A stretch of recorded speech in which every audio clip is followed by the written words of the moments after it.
neza nanone bakunzi ba L5 TV show tugarutse kubageza kandi gace k'inkuru ya mama.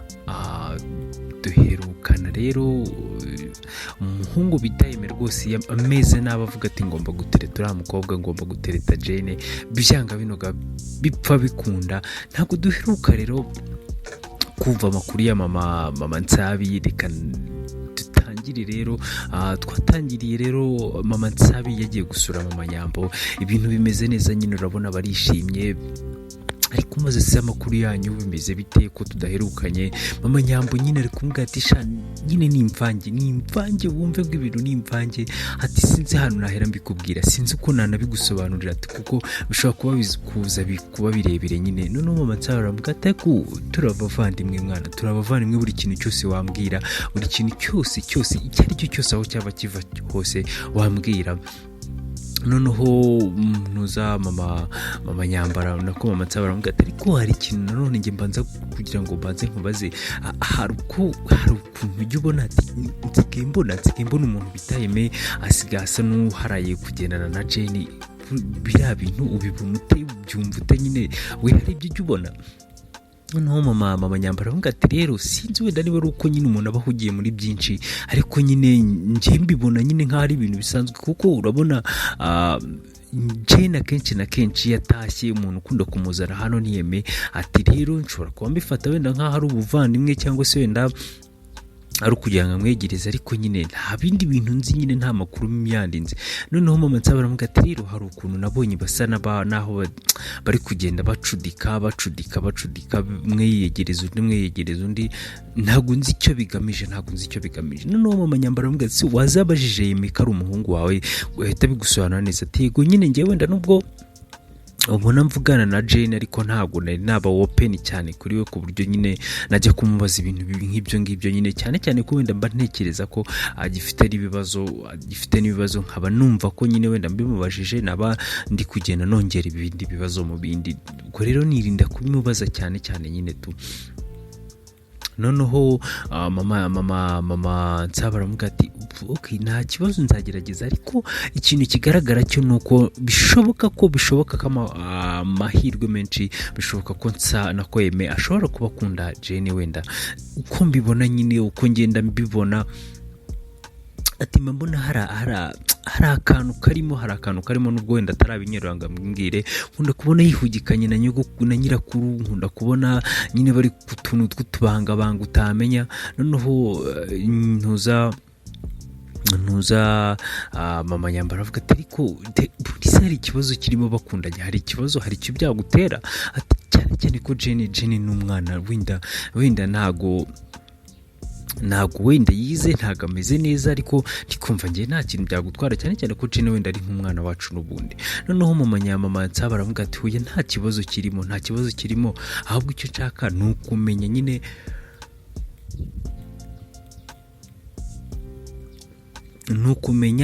aho biva bikagera, nyine nkamenya aho mbitwarira, nyine nicyo kintu nshaka. Noneho mama Nsabi aramubwira ati ariko reka ibyo tunabyihorera, ahubwo ndashaka umbwire bya bintu wavugaga wari ugiye kumbwira. Mu gihe yari agiye kumubwira twagarutse ku rundi ruhande kwa nyirakuru wa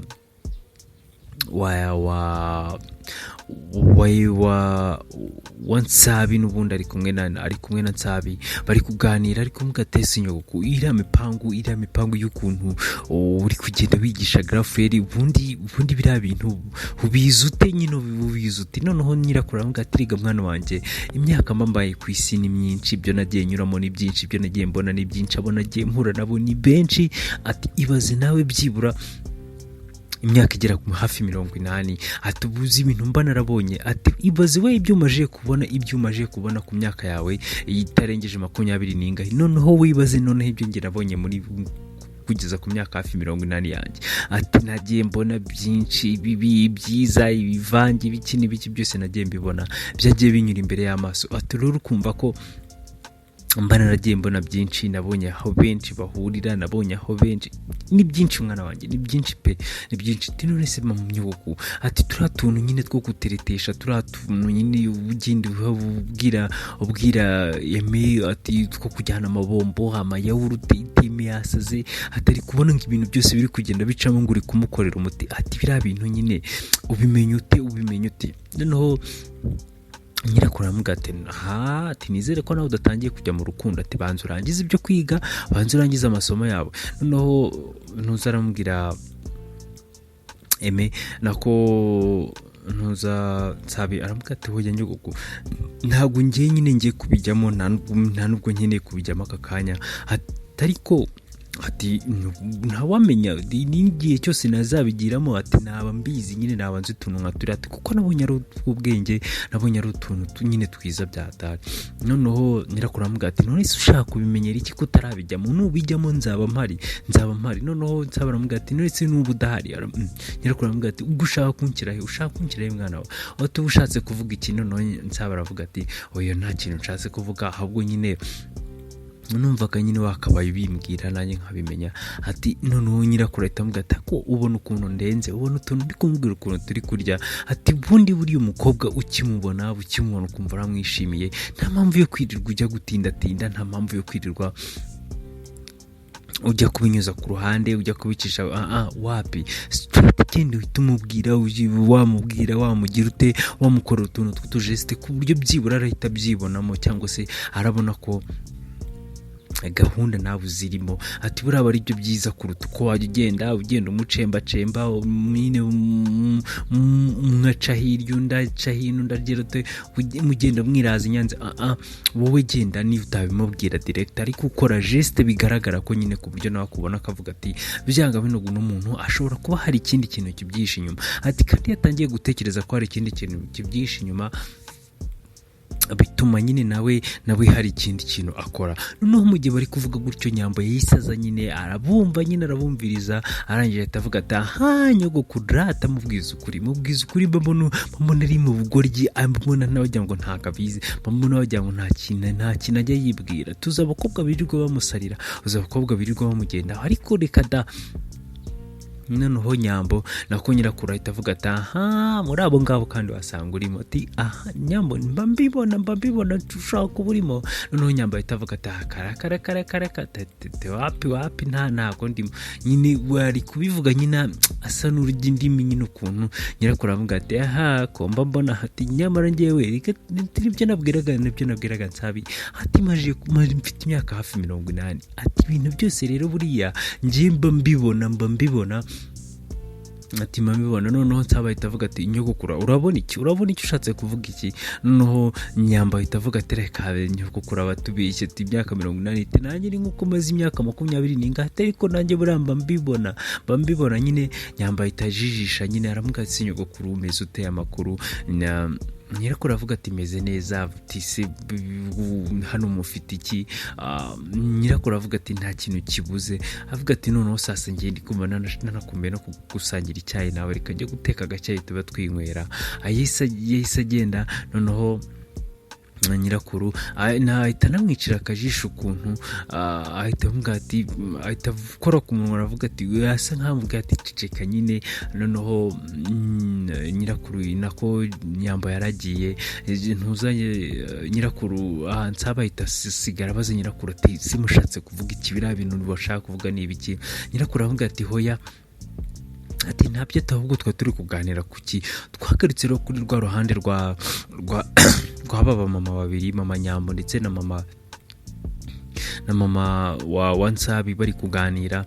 Mama Nyambo aramubwira ati rero mfite ikibazo gikomeye cyane. Ati ikibazo kiri hano kinini cyane rero ni icya Jane. Ati noneho mama Nyambo ati Jane nako mama Nsaba ati Jane se yakoze iki? Jane yakoze iki? N'igiki yakoze? Ati nukuri ko Imana umbwire ndaza kumwihaniza ibyo bintu ntakabikore. Noneho mama Nyambo aravuga ati oya Jane ararengana, Jane nta kibazo kiwe, ahubwo ikibazo ni cya papa Nyambo. Papa Nyambo akomeje ibintu byo kurenganya, niba navuga ko ari ukurenganya, niba navuga ko ari uguhohotera, niba ari sinzi ukuntu nabivuga, nyine ntabwo yiyumvamo Jane ku rwego rwo hejuru, ntabwo amwiyumvamo habe na gato. Twatangiye tuzi ko nyine ari bya bindi nyine yaraje aratubwira ngo ntabwo tukimwitaho, amaso yacu yose twayahanze kuri Jane n'umwana wiwe, ari abakozi, ari njyewe, ari Nyambo, abantu bose nyine ngo twahaye umwanya Jane nyine muri uru rugo kuruta nyine uko twamuhaga umwanya. Urubyumva, niwe muntu wari witaweho mbere, niwe muntu nyine wari witaweho muri uru rugo cyane cyane. Buri muntu wese amaboko yose yazaga ari ayanjye, yajyaga kuri we, ari aya Nyambo yajyaga kuri we, y'abakozi bose yabaga nyine amaso twabaga tuyahanze gusa. None aka kanya rero biratandukanye, kuko hano hari umuntu nka Jane wari umaze iminsi atameze neza, hari umuntu w'umwana nk'umwana wa Jane nyine urukumva nyine byanga binoga, affection twamuhaga zagabanyutsemo, urukumva rero kubyakira byaranze. Ariko sinzi niba ari kubyakira gutyo nyine, sinzi niba hari n'ibindi bibyisha inyuma. Wumve ko aka kanya amaze iminsi ari kugenda kuri Jane, amaze iminsi ari kugenda amuperereza aho yishyura amafaranga ngo bamunekere Jane, ngo bamumenyere ngo yaturutse, ngo bamumenyere ngo ibiki n'ibiki. Ntabwo nzi ibi bintu bigiye kudushwanisha nk'umuryango, kuko ntabwo ndibuze kwihanganira umuntu uri bugerageze gukora ikintu na kimwe kuri Jane. N'ukuri kw'Imana ntabwo yaza kunkira. Noneho mama Nsaba ahita avuga ati ese Jane yabaye ikibazo hano, si basi mubwire tujyane mu rugo, amubwire atabimenye atigeze agira n'akantu na kamwe amenyaho, amubwire nshaka uburyo mujijisha kugira ngo tujye mu rugo, mujyane mu rugo iwanjye. Noneho mama Nyambara avuga ati we, iryo kosa utarikora kuko ntabwo natuma Jane ava hano, aho kugira ngo ave hano, ubwo byarutangiye nkatandukana n'umugabo wanjye, kuko Jane byibura mufata nk'umwana wanjye mutoya, wa mwana twigeze kugurisha. Ati rero byibura numva ko hari ikintu yahinduye mu buzima bwanjye, numva ko hari icyuho yazibye mu buzima bwanjye, numva ko hari byinshi agomba guhindura mu buzima bwanjye. Ati rero ntabwo natuma na gato ava hano, hava mu rugo, byaruta ahubwo nkashwana na papa Nyambo,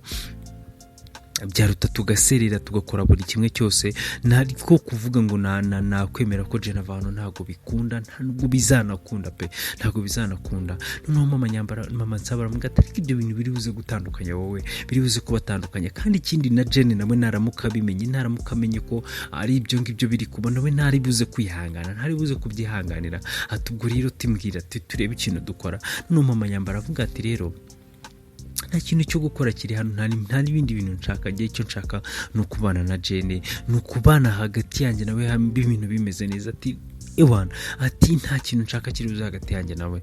Noneho mama Nyambara aramuga ati ariko nanone nanjye kakanye ndi nka mama wa Jane.